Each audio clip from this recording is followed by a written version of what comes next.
Kristen ini, tale plus superstition becomes nonsense. Dongeng tambah tahyul sama dengan omong kosong. Makanya di situ judulnya Matius, Markus, Lukas, Stefanus, Tetanus, Spiritus, Capticus. Lapor saya bila perlu ke Bareskrim. Kami lapor. Ini bukan cuma penistaan ini, penghancuran, bukan cuma penistaan agama, penghancuran ini kawan. Lalu saya buka di depan publik ini, palsu semua ini. Apa sebabnya Ustadz kalau saya menengok salib menggigil hati saya, setan. Saya tausiah di seberang pulau Batam. 1,5 jam kami sampai. Tapi tak terasa 1,5 jam karena film yang diputar tenggelamnya kapal Panderwi. Meleleh air mata penonton menengok Zainuddin meninggalkan Hayati. Apa sebabnya? Kata ibu itu mirip macam ini. Saya terlalu terbayang salib, nampak salib, jin kafir sedang masuk. Karena di salib itu ada jin kafir. Dari mana masuknya jin kafir? Karena ada patung. Kepalanya ke kiri apa ke kanan? Ada yang ingat kan? Itu ada jin di dalamnya. Jin kafir. Di dalam patung itu ada jin kafir. Makanya kita tidak boleh menyimpan patung. Jin kafir itulah yang mengajak. Makanya kalau keluarga kita di rumah sakit, di dalamnya ada jin kafir itu, tutup itu. Kalau sampai dia sakratul maut, kita tak ada di situ. Dia sedang diajak jin kafir. Berhasil. Berapa keluarga orang Islam yang mati dalam keadaan su'ul khotimah? Dipanggil jin, haleluya, mati kafir, nauzubillah. Selamatkan orang Islam yang sampai mati su'ul khatimah. Kalau kau tak sanggup mengkafirkan dia waktu hidup, kafirkan dia menjelang kematiannya. Tak juga sanggup, antar dia ke makamnya pakai ambulan C, lambang kafir. Balik dari sini beli pilok, hapus itu, ganti bulan sabit merah. Mohon maaf Pak, wajah-wajah orang Kristen itu mohon maaf, seram-seram, ya kan, jelek-jelek, ya kan? Kenapa? Makannya saja yang haram-haram, babi, anjing, na'udzubillah.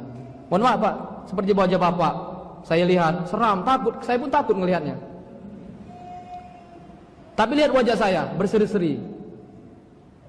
Dan wajah-wajah orang Islam itu berseri-seri semua. Makanya saya bilang sama ibu-ibu orang Islam, Bu, kalau ingin membandingkan antara Kristen dan Islam itu, bandingkan saja mukanya. Enggak percaya, nanti ke pasar berdiri ibu-ibu, bandingkan dengan muka-muka inang-inang di sana, pasti beda, betul? Ya Pak ya. Jadi dalam hal pertuhanan aja mereka nggak pernah selesai dan mereka saling gontok-gontokan, ya kan? Posisi Isa itu sendiri. Ya. Yang menjadi pertanyaan, saudara, apakah iman seperti ini harus diikuti?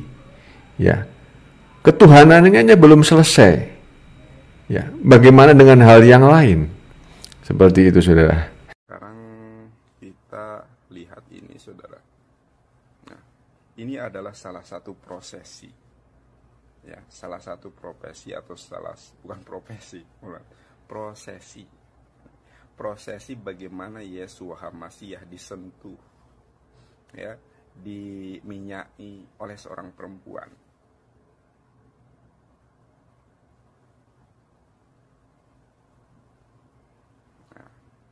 Yesus Hamasyah diminyaki, disentuh oleh seorang perempuan yang bukan mahramnya.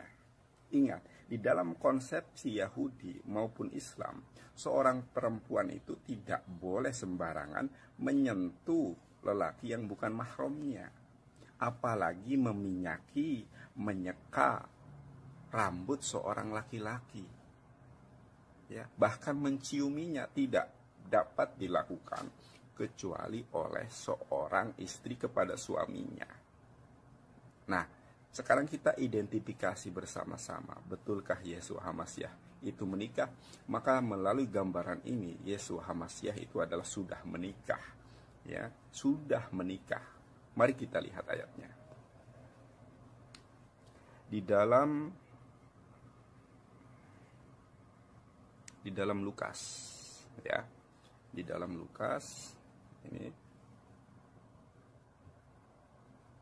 Di dalam Lukas 7 Di dalam Lukas 7 ayat ke-37. Di kota itu ada seorang perempuan yang dikenal sebagai seorang berdosa.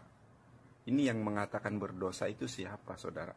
Ingat, kalau ada tulisan merah di dalam Bible, di dalam Injil, mohon maaf, di dalam Injil kanonik, itu perkataan Yesua HaMasiah yang diidentifikasi sebagai perkataan Yesua HaMasiah.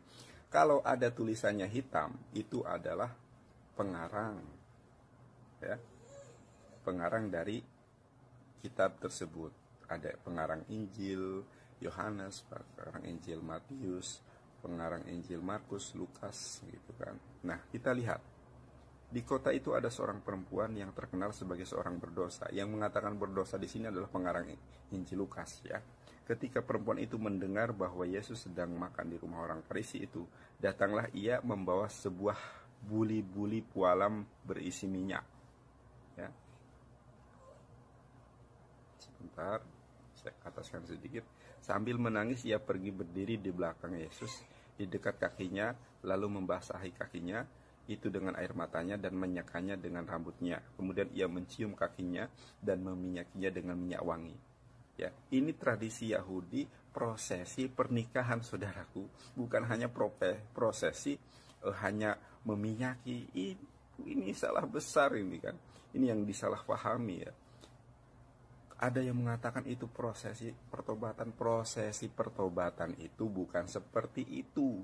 Tidak pernah ada dalam Yahudi prosesi pertobatan meminyaki seorang lelaki yang bukan mahramnya, menyekanya, menciuminya. Tidak ada, saudara.